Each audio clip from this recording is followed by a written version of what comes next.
দ্বিতীয় দফার ভোটে কিছুটা অশান্তির সাক্ষী থেকেছে দক্ষিণ চব্বিশ পরগনার জেলার কয়েকটি কেন্দ্র। এর মধ্যে ফলতা, ডায়মন্ড হারবার, মগরাহাট পশ্চিমে ভোট চলাকালীন সংঘর্ষ গন্ডগোল হয়েছিল। তার পরিপ্রেক্ষিতে শনিবার ডায়মন্ড হারবার ও মগরাহাট পশ্চিমের 15টি কেন্দ্রে পুনর্নির্বাচন হয়েছে, কিন্তু ফলতায় পুনরায় ভোট হয়নি এখনো। এই নিয়ে পৃথক পরিকল্পনা রয়েছে নির্বাচন কমিশনের। এই কেন্দ্রের দিকে বাড়তি নজর রয়েছে। এখানে ভোট পরবর্তী সন্ত্রাসের অভিযোগে ফলতা থেকে 3 জনকে গ্রেফতার করলো পুলিশ।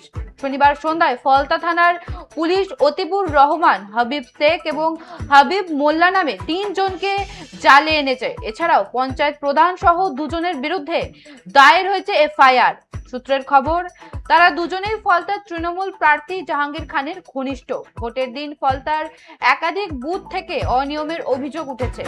কোথাও ইভিএম বিজেপির প্রতীক টেপ দিয়ে আটকানো, কোথাও অল্প সময়ের জন্য হলেও বুথে ভিড়।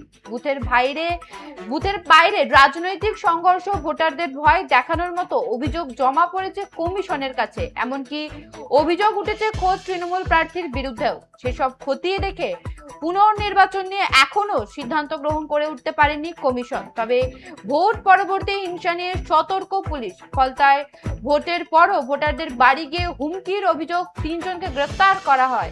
একই সঙ্গে এফআইআর দায়ের হয়েছে বঙ্গনগরের পঞ্চায়েতের প্রধান ইসরাফিল চকদার ও তার সহযোগী সুজাউদ্দিন শেখের বিরুদ্ধে। কমিশনের দাবি, অশান্তির নেপথ্যে মূল ষড়যন্ত্র ইসরাফিল ও সুজাউদ্দিনকে দ্রুত গ্রেফতার করা না হলে পুলিশের বিরুদ্ধেই পদক্ষেপ করা হবে।